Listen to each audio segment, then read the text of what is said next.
What is going on, everybody? Welcome back to Off the Gridiron, your Apollo HOU Houston Texans podcast. My name is Noah Outlaw. I am one of your hosts, as always. And as always, I'm here with Garrett Harrelson. What's up, brother? What is going on, my man? I'm a little bit less congested because we're not in goddamn Idaho no more. No, we're back in our regular. Well, you're not in studio, but I'm in studio. You're in your studio. I'm in my studio in the Big Apple.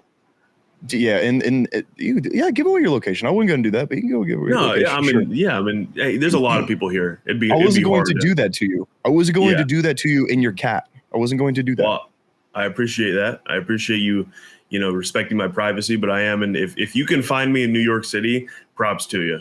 I mean, there's a lot of people here. Also, don't do that though. No, please don't try. Please don't take it upon yourself to accept that challenge, that honest challenge, and go do that. We don't condone that. That's crazy. Yeah, no, I don't condone that. And if you did that, there would be a documentary made about you one day on Netflix that looks at you in a poor light. Yeah, and they're gonna and some girl's gonna talk to me about it in a pub and be like, "Have you seen that?" I'm like, "I know about that. I helped make it." Exactly. Anyways, do you know why we're back in studio and doing another episode of Off the Gridiron? Why are we back? Because the Texans played football again. They did it again. Yeah. I didn't think they were going to do it again, but they played again. I thought it was a joke. I thought it was a big prank. No, I saw it on ESPN and the little they're about to play, and I was like, no, they're not. And then I turned it on. They were playing. Yeah, so I was like, oh, all right, surprising. Well, it's just been so long. And then you look at the date, and see it's August 13th, and guys, it's almost game time. Like, it's almost here. Regular season is sneaking up. I mean, we're about. I don't know what date the date is, but the 13th. It's August 13th. We're about a little bit less than a month away from week one, or maybe a month exactly. I forgot which. No, we're less than a month. We're actually 3 weeks away now. We're getting there. There. Week one is rapidly approaching, and obviously we're in the amidst a training camp, preseason. I know, but there's some things to talk about. There's a lot of things to talk about. For sure. Lots to talk about, man. And look, this past game against the Steelers, we got our first look at this new look Texans offense with Stephon Diggs, Nico Collins, obviously has been here. Tank Dell is back. That motherfucker Tank Dell broke his leg in 250 days since he's played football. The streets on Houston are saying that Tank looks like he could be a one on any other team. Yeah. It just so happens that we have two other number ones with him. So obviously he's not the number one, but Tank has been apparently allegedly lights out at camp. Mm-hmm. I believe it because he is a dog. He's a Houston dog. Yeah. Let's go Cougs. And he showed out Friday. Was it Friday they played? Yeah, Friday. Yeah, Friday. He showed out with that touchdown catch. 34-yard touchdown bomb from CJ. Wasn't really a bomb. It was more like he caught it over the middle of the field and made a few moves. And Tank, Tank did most of the work on that. And obviously a great CJ Stroud made a great decision, made a great read, got the ball to Tank, did what he needed to do. But Tank made the play. And look, like I mentioned a minute ago, 250 days since Tank Dell broke his leg. Less than that since Tank Dell got shot. And then it took four passes. Many men. Took four passes from CJ Stroud to get Tank Dell a touchdown. I mean, I think Tank is going to be a long-term name here in Houston. I don't think he ever wants to leave Houston. I think he's always going to be attached to the hip with CJ Stroud, and obviously CJ Stroud is our future, the face of our franchise. So Tank is going to be around for a while, and the fact that he plays like a number one and he's a number three on our team just goes to show how talented this personnel is on paper. Yeah, how talented they are. Obviously, we didn't get to see more than two series from the ones playing. And to be honest with you, I can't even remember who started the offensive line, but they looked good. It definitely wasn't all of our full. Yeah, it wasn't the full starters at all. I mean, Kenyon Green was out there. Like Shaq Mason wasn't playing, I don't think. It was definitely a Blake Fisher was out there. I don't think LT was playing. I think he's kind of resting right now. He doesn't need to play preseason. He's fine. He's been banged up. He's been banged up too. Yeah, so it makes sense. But No, I mean, look, we got our first look at that. Diggs. We on off the gridiron last week. We made a prediction that Stephon Diggs was going to catch a touchdown. That didn't happen. His presence was out there. I think he only played the second drive. I don't think he got one drive. But he was out there. Look, the boys were out there. It's just nice to see CJ Stroud throw a football. I mean, it's one of my favorite things to watch. We also got his first look at CJ playing in the new uniform. It just everything looks right. Everything looks right. It's great to be a Texans fan right now. It's good time to be a Texans fan. And it was funny because I was out in Frio in a cabin with my dad, my sister, and my dad. If you don't know my dad, you don't know my dad. I know Noah knows my dad. He's the biggest hater I've ever had in my life. He's a natural born hater. He just anything I like. He just to my face says that's stupid. CJ Stroud, he knows CJ Stroud's good. He knows he's good. He was rooting for him in the playoffs, telling me like he's going to be a bust, just like every other Texans quarterback. It was that 3rd and long before he threw that touchdown. He goes like, he's going to get sacked right here, throw an interception. He's a bust. And then he immediately threw that touchdown to Tank. And he didn't say anything. He just walked back outside. Nothing. I was like, oh, nothing from the peanut gallery over here. Nothing. No comments, no thoughts, no prayers. Like, nothing from the non-ball knowers. Yeah. And that's how that's like you being a Texans fan personified. Like, like even though people are going to doubt them, like they're now starting to come up big. So good time to be a Texans fan. Yeah. Love what I see from the ones. There are very few douters in this world of CJ Stroud. And I guess your father is one of them. And that's a bold thing to be. I think he just fucking wants me to get him. I don't know. He wants to get under my skin. He's just he's a pussy. Yeah. I'll send him that later.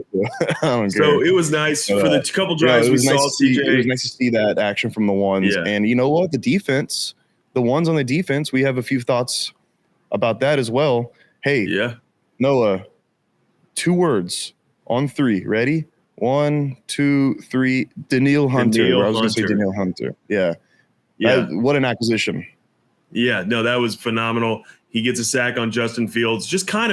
And Danielle Hunter's just an insane human being. Just jacked. I've never seen arms bigger than that. And he sacked Justin Fields.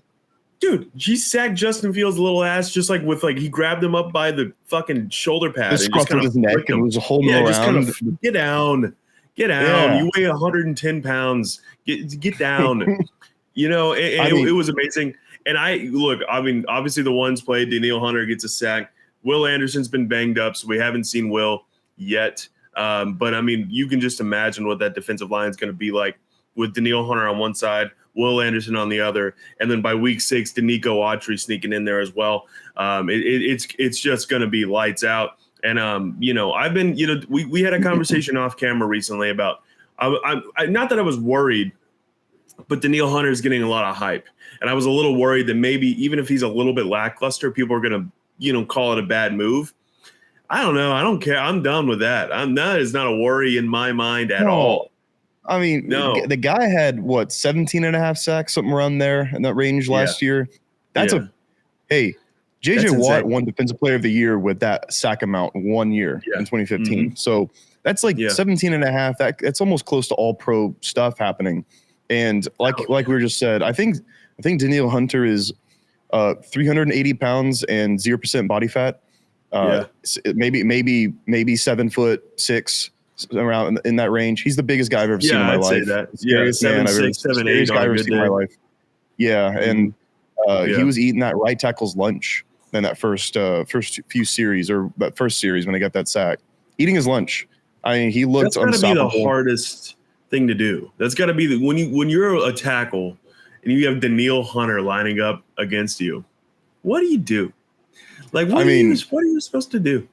It's funny you say that, because I used to watching guys like obviously JJ Watt, Jared Allen back when he was in his prime, guys like Aaron Donald. I would think about it. I'm like, I would fucking hate to go against them. The game plan around them, because you have to game plan around them and then physically compete with them. Mm-hmm.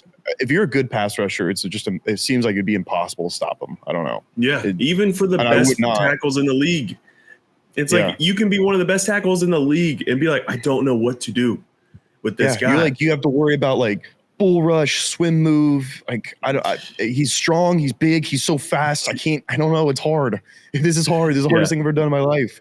And then it looks like going against Daniil Hunter on a 1-on-1 matchup might be one of the hardest things you can maybe do on the planet Earth. And like, and people climb like tall like light towers and replace lights, you know, like I'd rather be doing that than fucking doing that. Oh, for sure. And they get paid a lot less too. Yeah. So no, Daniil is looking great. I can't wait to see him out there. Can't wait to see a full season of him with Will. Yeah. It's gonna be great, man. But the ones on defense looked, we didn't get a lot of looks from them, but they look solid. Pass rush looked solid. One thing I wanted to talk to you about was the one thing to monitor. Azeez Al-Shaair, obviously he's a dog. He's starting. But Christian Harris right now is currently banged up, not playing. I believe Neville Hewitt started in place for him this game. Yeah. Going into week 1, if we don't have Christian Harris, who do you think will be starting alongside Azeez Al-Shaair? Well, I mean, I think it's a good sign that Neville was out there. I think Neville's a guy they like. I'd like to see. Yeah, I'd like to see Henry To'oTo'o get a crack at that. I really think he's got potential. Obviously, we've talked about him a lot last year after the draft. Bama guy. I think he just kind of he's kind of a dog, similar to Christian. Ideally, Christian's ready to go week 1 though, because Christian had just had an incredible year last year. That's loved everything. Yeah. Just love Christian, and of course, and I think he will be. I think he'll be ready to go. But if not, Neville or Henry, I don't care, to be honest. Whatever D'Amico thinks is right. It sounds like it's going to end up being Neville, but I hope they work Henry in somehow. I think that'd be nice. But at the end of the day, whatever D'Amico's going to make the right decision there. For sure. And you said it. You nailed it. They really like Neville Hewitt. He's a force on special teams, and he kind of. I think I was watching something about him past few weeks. I don't know. And they mention him a lot on special teams. He breaks through a lot. Maybe that can translate to being a run stopper, or helping in coverage on the defense. I like Neville. We'll see what he is able to do, but I hope Christian Harris is ready by week 1, because Christian Harris and Azeez Al-Shaair starting duo week 1 will feed families. Yeah, no, I need injected into me. I fucking need that shit, dude. Immediately, yes. Need that shit now. I don't want to keep. Yeah, I started. Yeah. Yeah, don't. But, you don't have to keep smacking yourself, but no, it's a family show. Yeah, right. I'm excited. I'm excited to see that duo. So hopefully Harris is ready. Yeah, Harris County's ready. Yeah, and here's the deal: if we got to go a couple weeks without Harris, I know that Neville can step up, or Henry can step up, or any of the other backers that we got in the. Kalen Bullock is also looking good. And obviously that's CB. A different, but CB and is another guy that just has been standing out on the defensive side of the ball. D'Amico's been talking about him a lot. CB, everyone's calling him CB, and Kamari Lassiter hasn't been out there. Kamari's been banged up, hasn't been practicing. We haven't seen him out. And I'm not saying it's a bad. Obviously, we want to see Kamari. Yeah, but obviously, I said obviously we want to see Kamari. But the thing is I think this is kind of him being out just has opened up for the rookie conversation. Kalen Bullock's been able to kind of be like, hey, I was a guy right after him. I'm here and I'm making plays. And like Kalen Bullock had, I think, 5 tackles last week and 4 the week before. He's just everywhere. He's athletic. He's flying around the field. And he's just one of those guys that is kind of wasn't talked about a lot coming out of the draft. Wasn't even a Texans draft pick who was talked about a lot, but has just made a big name for himself. And he's been a rookie that stepped up, and Kamari's kind of lack of just being out on the field. And that's sucks that Kamari hasn't been able to be out there. I still think Kamari's going to be great, but I think I'm really excited that Kalen Bullock's been able to get this spotlight a little bit this training camp. Yeah, no, me too. I'm a big safety guy. Love safeties. Love this. I love that position so much. There was a while where literally I thought DJ Swearinger what might have been my favorite player of all time. I don't know. I love safeties that much. Even the bad ones. I love them all. DJ was fun, man. DJ was fun. They're all good, baby. Mm-hmm. But CB is a guy that I'm super excited to see blossom into. I think a starter. I think he's going to be a starter eventually, maybe even this year with, I don't want to put that out there because I don't want this, but Jimmy Ward did miss a lot of time last year. Yeah. I'm thinking if he does end up missing some time this year, you just slot in CB and, we're good to go. Or if they end up signing Justin Jefferson, we'll see. But not just Justin Simmons, that would be incredible. But Justin Simmons would be. I mean, we're the whole defense is a shakeup now, and there's no holes. There's no holes now because I love Jimmy. I love Jalen.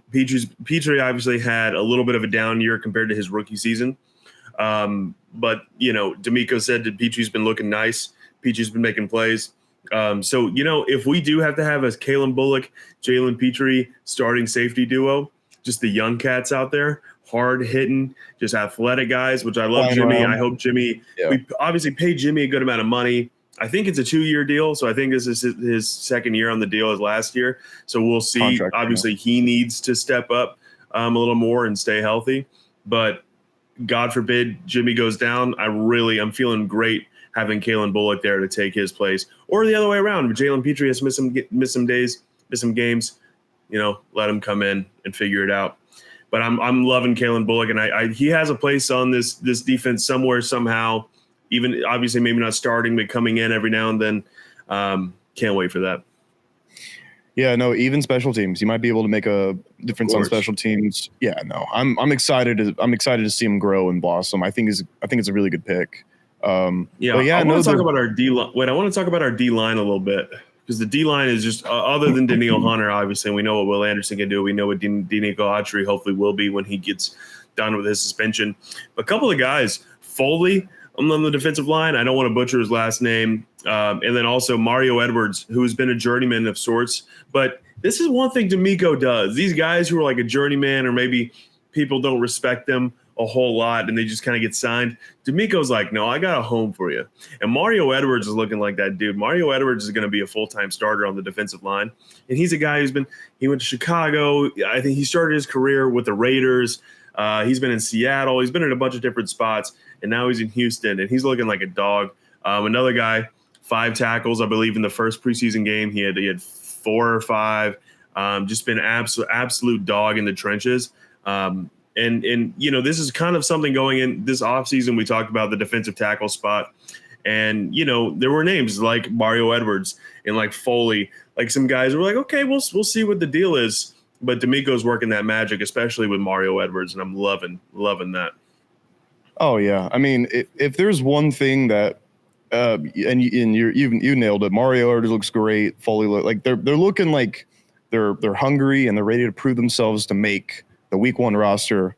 If there's one thing about D'Amico, he loves himself some defensive line, himself that defensive line. Oh, it's where he knows the game starts and ends there with the defensive line. And he picked up a few guys last year that we thought, all right, well, we'll see.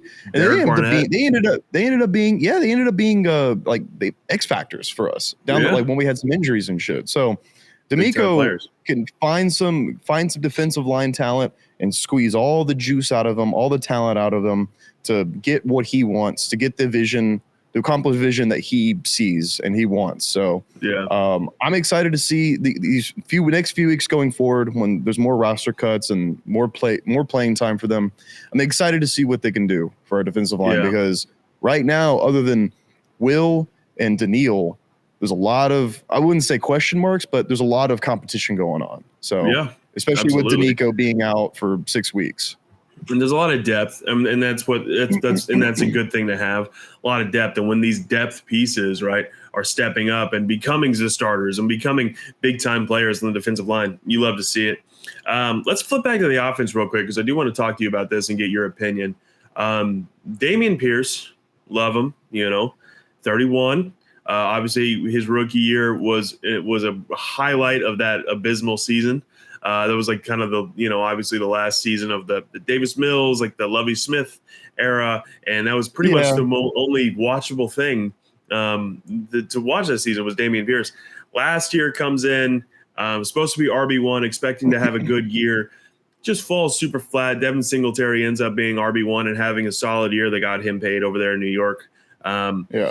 Pierce is, in the preseason so far, Been hoping to see some stuff from him to kind of maybe get that rookie year Damian back. And I don't know. I'm not seeing it, and it's worrying me a little bit. What do you think? What are you thinking about Damian right now? I can absolutely see where you're coming from about your concern with how he's going to be able to produce and provide for this year's Texans team. I still have faith in him because he's still, obviously our run game hasn't been it hasn't been the best the past 2 preseason games. We're also we're trying things out and all that. But he's had a pretty good camp. From what I've heard, from all accounts, from most accounts, he's been looking better than he was last season. So I still have faith that he can be a great RB2 because he's not going to be RB1. No, Joe Mixon's back. Joe Mixon's kind of back from injury, kind of getting back into the swing of things. So most likely he's going to be our week 1 guy. We're kind of just preserving him. But I mean, the RB2 conversation, it's kind of a toss-up, you're right, but I still have faith that Damian is going to reclaim it as that RB2 and be solid. I have faith in it. I do but too. Right behind him, there's Cam Akers and Dari waiting. So they're waiting. They're hungry. Well, exactly. That's the thing about Damian right now is here's the deal is I really wanted to see more from Damian. And I know I've heard it. He's been having a good camp. And I know the offensive line, look, they weren't blocking. The run blocking wasn't great. It's not like Damian had the biggest holes, but back to his rookie year, he didn't need it. He didn't need those. He would just find a way through and bust his big ass through. And now I'm just not seeing that. And you're right. You mentioned Cam Akers, right? You mentioned Dari.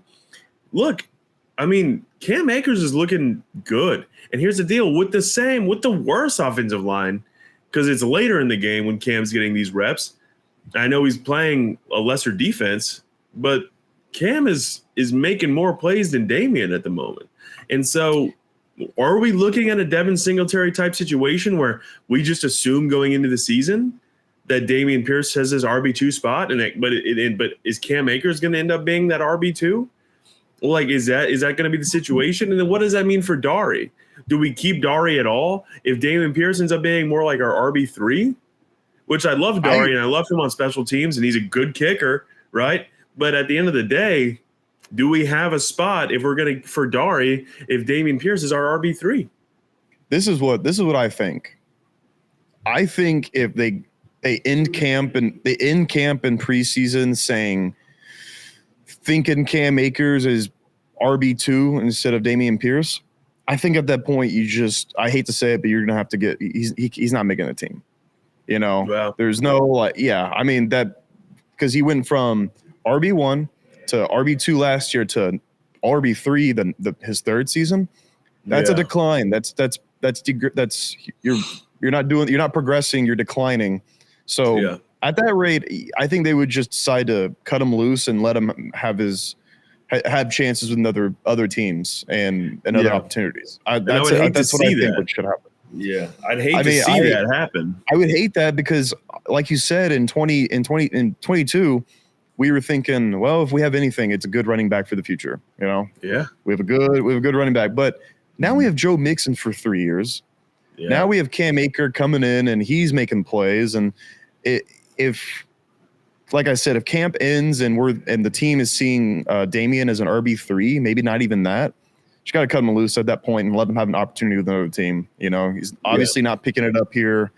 And like I said, I hate that because I like the guy a lot, but I'd rather him have a better opportunity with another team to kind of, come into his own as a player.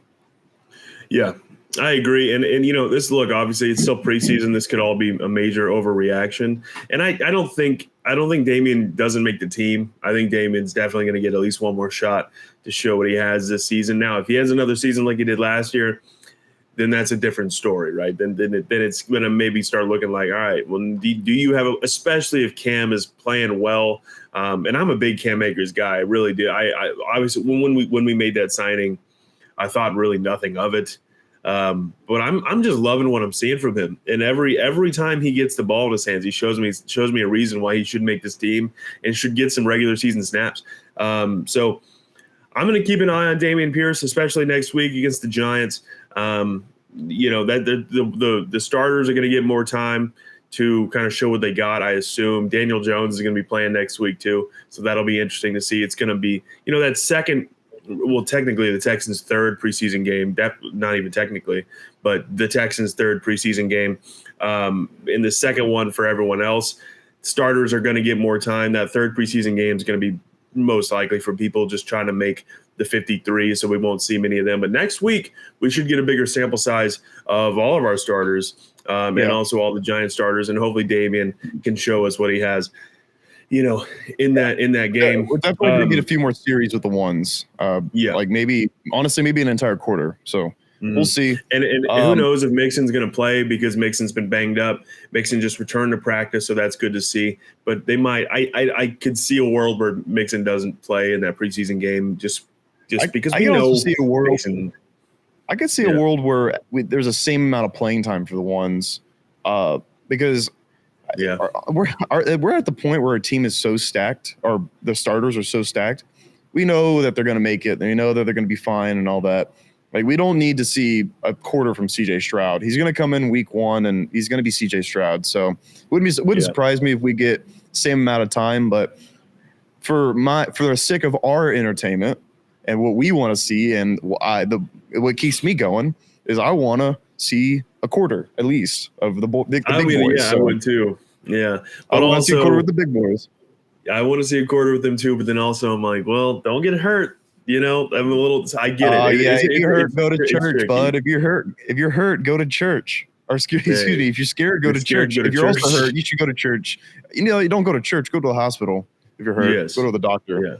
Mm-hmm. Or go to church if you think that if prayer is healing, more healing than medicine. We don't have to get into that though. We don't have to get into that. Could ask God. Yeah.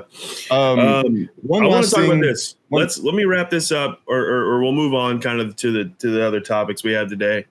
But I want to talk about a guy that I'm just, maybe the best rookie other than maybe Kalen, guy we have who's just been showing out every time he gets a chance. Cade Stover, tight end out of Ohio State, C.J. Stroud's former college tight end, just been an absolute dog.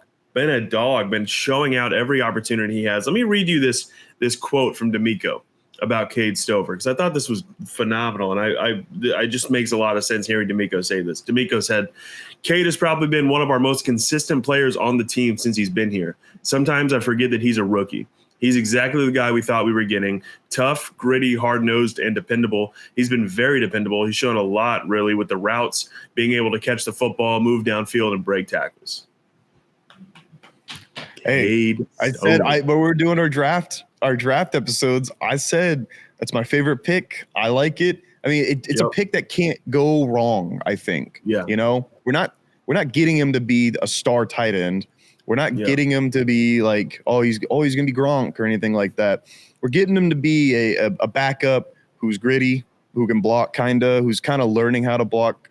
He's been there, done that with CJ. Like, they love each other. CJ's probably the one who wanted him, as a tight end, as a guy who's, they used to be teammates at Ohio State. Can't go any wrong. And I think what this situation kind of reminds me of. I think we have maybe like a CJ Fedorowicz on our hands. Yeah. Used to love CJ Fedorowicz. I loved that pick. Yeah, CJ was awesome, man. And he got like second year or third year in the league, like in the 2016 season. He started making plays. And I think Cade can come in and start doing that immediately with our offense and immediately with our quarterback situation. So I'm so excited. I'm so excited to see Cade Stover. I think he's going to be making some pretty big plays this season. Some pretty big plays, or important plays, I'd say. Mm-hmm. Yeah. Well, I want to ask you this: which tight ends, with Cade having such a good preseason and good training camp, we got a lot of tight ends. We got guys that all somewhat have a place on this team. Obviously, Schultz is tight end one, locked him up, paid him. Obviously, that's the guy who's going to be, getting the majority of the snaps out there, the majority of the targets from tight end wise. We paid him. He's won. Of course. Question. And I love and Dalton, deservedly so. He was great last year. I love him on this team. He's part of this 5-headed monster that CJ keeps talking about. Now, but then look, so we're sitting here with Brevin Jordan, Cade Stover, and Tegan Quitoriano. I think it's easy to kind of assume that Tegan doesn't make the team in this regard. But also, what does this mean for Brevin, right? Because Brevin's not a slouch. Brevin had a solid, some huge plays last year, especially his big play against the Browns in the wild card round, right? And just throughout the season sprinkled in, good player. But Brevin's also been around a long time for the Texans, and he's one of probably the longest tenured guys on the team right now. So what do you expect? Do we keep three? Do we keep Brevin, Cade, and Dalton? Yeah, no, you got to keep a tight end 3. Yeah. There's even some cases that we might have a 4th tight end if they have a place on special teams. If we see Tegan as a tight end 4 on our team, and he fits in with special teams, then we'll probably carry him on. He is injured right now though, so we'll see how. That's unfortunate. It's always unfortunate in a camp battle to get injured. Of course. But if he still fits in on special teams, maybe we'll carry him over. But I think the top 3 right now are obviously Schultz, and I think Stover might end up being tight end 2 immediately. Yeah. And then Brevin tight end 3, the carry throughout the season. Also, I believe this might be his last year with the team, if I'm not mistaken. Brevin? I think his contract. Yeah, I think it's contract year, and he was better last year than he was previous years. Yeah. He made some plays. So CJ Stroud effect. Yeah, no, I think it's pretty safe to say that's tight end 3 right now, and we will probably. And you have to carry around 3 tight ends just in case. So that's probably going to be your week 1 3 tight ends that make the roster. Could be a 4th one with Tegan or whoever if they fit in with special teams. I don't think Tegan makes the team. Honestly, I really don't. And also Brevin at some point, especially if Cade is that guy, and obviously you need a tight end 3, but I'd see a world where Brevin, we just kind of let him go and maybe make a name for himself as a more highly touted tight end on other offenses, just because we have such a stacked offense right now. So I don't know. And because I do love Brevin, and I think he has a place in this league, and I think he can be a really productive tight end. I just don't know if it's going to be in Houston, just with all the competition we have here and all the weapons we have on this offense. So we'll see. Now, in a similar conversation, I want to move on to the wide receivers. Probably going to keep about 6 of these guys, and we have a stacked wide receiver room. We have a lot of guys. And this does come kind of with some tough conversations because there's a couple guys in particular who might not make this team that maybe seem like guys who should be here, but we just don't have room. So, Garrett, I want you to name the 6 guys. Let's say your Casario, your D'Amico, your whomever. What 6 receivers are you keeping in that receiver room going into the season? I have them written down right here. The 6 receivers I think that will make the team week 1 roster. Obviously Diggs, Nico, Tank, they're safe, top 3. And then the next 3, it's a few guys that are, that's when it gets tricky. I think Robert Woods still is going to be on this team. We're paying him. If they wanted to cut him, they would have. But the fact of the matter is he's a veteran, and he's apparently a dog when it comes to mentoring the younger receivers. And Robert Woods used to be a very, very talented receiver. He used to be a 1,000-yard receiver. So he knows shit, and I think they're valuing that knowledge a lot. Also, him possibly being a safety blanket for being a possession receiver. Then the next 2, I have Hutch. I think they like Hutch a lot. It looks like they're trying to feed him the ball, doing those end arounds, those sweeps, those giving him jump balls, and kind of letting him line up as an outside guy. Like, they're kind of doing all kinds of shit with him, and I think they see him as a versatile guy, and that's why I think he'll end up making the team. And then the next guy I got Benny. I got Skunnerope making it. Yeah. I think there's a reason why they traded for him. He kind of fits within the gadget Shanahan West Coast type thing that we have going on. Obviously, he can play fullback, tight end. line up as receiver, like outside, inside.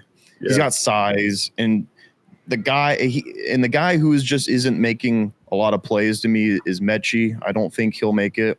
Sucks because it's a great story and he's a great guy, and I love John Mechie. I was so excited for him. And then also Noah Brown. I don't think Noah Brown's gonna make it. We give him a 1-year deal, which is like hey, we'll see. But I don't see it from him either. I like the 6 that I have, but I like what they can do for a team. So I have a similar list. My 6 guys are very similar. Diggs, Collins, Dell, Skowronek. Here's the thing about him is he's a special teams guy. He's a dog. Like you said, big dude. He's fucking jacked. Like he's just kind of, and so he fits on special teams. Also, another thing is, look, we traded for him this offseason. He wasn't just a free agent. We sent a 6th rounder to LA for him. So obviously they like him. And also I think this in the preseason so far, he's looked good. That Monty Mills play we talked about last episode where he's breaking that guy's ankles, throws it up to Skowronek, right? So I think Skowronek's got a place. I agree with Hutch. I think Hutch has shown more than Mechie, which is crazy. And it's obviously, like I said, it's hard. It sucks that Mechie, isn't out here making plays. And look, there's still 2 more preseason games for Mechie to make his impact, right? He still has time to show what he can do. But also Mechie has had that time. And obviously after his diagnosis, missing time, coming back last year, especially last year with Dell being as what he was, with Collins having the year he had, with Schultz having the year he had, there wasn't a lot of opportunities for Mechie. But it's still, at the end of the day, he's got to get out there. He's got to get open. He's got to start making plays if he wants to be on this team. And right now, it doesn't seem like he's going to. I think Hutch makes the team over him. So Skowronek, Hutch were similar there. I disagree with the Robert Woods thing. I don't think Robert makes the team, and I think Robert is a great vet, and I think he was incredible. He is a 1,000-yard receiver. He's really talented. And he will get signed somewhere else. And he'll play this season for someone else and be somewhat productive on a team that isn't as stacked. But I think Noah Brown makes the team because I think you get the same veteran type leadership from a guy like Noah. And then also Noah just had a better season than Robert Woods did last year.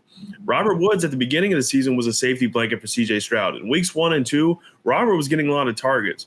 But then in week 3, against Jacksonville and on, right, CJ found out what Tank could do. CJ was like, oh, Nico is my guy, right? And then Robert slowly kind of fell off the priority list for targets. And I just don't think Robert Woods is going to get back up there, especially because when other guys were out, Noah Brown stepped up big time. Noah Brown had multiple huge games last year. Huge, not like solid, 150 yards, 2 touchdown type games, like incredible games. And I think Noah Brown just adds more to that wide receiver room than Robert Woods does now. And then Noah Brown's been in the league long enough to where, with the young guys, he can still have some of that veteran leadership. But then also, we have Stephon Diggs in that room now. There's no better veteran leadership than Stephon Diggs. You don't really need Robert Woods. Stephon has been a mentor for sure. He's been mentoring everyone. Yeah, you saw him. There's a really viral clip. And there's been a viral clip of him. People have been talking mad shit about this clip of him talking to CJ on the sideline during this last. You know this clip I'm talking about? I know you're talking about. And people were like, look at him yelling at CJ. He's not yelling at CJ. He's passionate. He's smiling. He's like, that was great. They're hanging out. They're dogs. Yeah, exactly. And he's passionate. And I saw a headline earlier that was like, viral clip shows what the Bills don't miss about Stephon Diggs. That's what it said. I was like, are you out of your fucking mind? Shut the fuck up. That pissed me off so much. I wanted to touch on that. Keep my fucking receiver out of your keep my receiver's name out of your mouth, guys. Yeah. Damn it. He's not a diva. He's 1,500-yard receiver. He's got 1,500 yards. Anyway. God damn it. No, so I think Noah Brown makes the team over Robert Woods. I love Robert. Like I said, I think he'll go somewhere else. I think the second Robert Woods doesn't make the team, Patriots need to be on the phone. There's a few wide receiver. The Bills need to make a call, maybe, but I just don't think that makes sense. Get him back with get Robert Woods back with the Buffalo. Maybe finish his career out with them. Yeah, no, it'd be great. I don't know. We'll see. But thing is, I'm fully in support.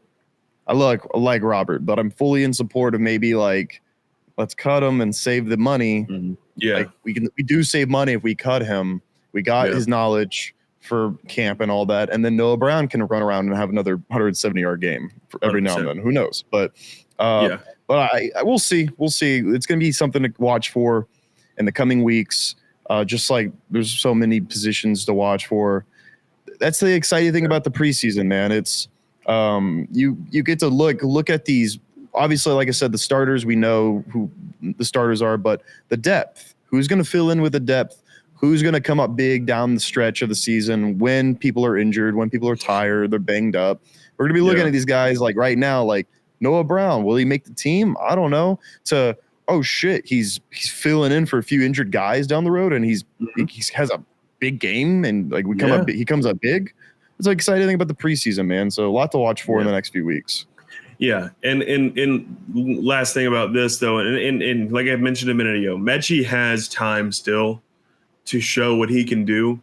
And he has the relationship with the guys, man. Mechie, all offseason, every time you saw them, all the Texans working out, Mechie was right there with them. So obviously that's a brotherhood there. If he doesn't make the team, it's probably going to be emotional for a lot of the guys. But also it's a business. And here's at the end of the day, we don't have room for him. If he wants to take a practice squad spot, maybe he can do that. But maybe he's just better off finding a new spot on a different team where he has, he's more going to get more chances. Because like I said, our wide receiver room we have the best wide receiver room in the league. Like it's hard whenever you're unproven and need your opportunities. It's hard because there's already so many dudes that we know what they can do.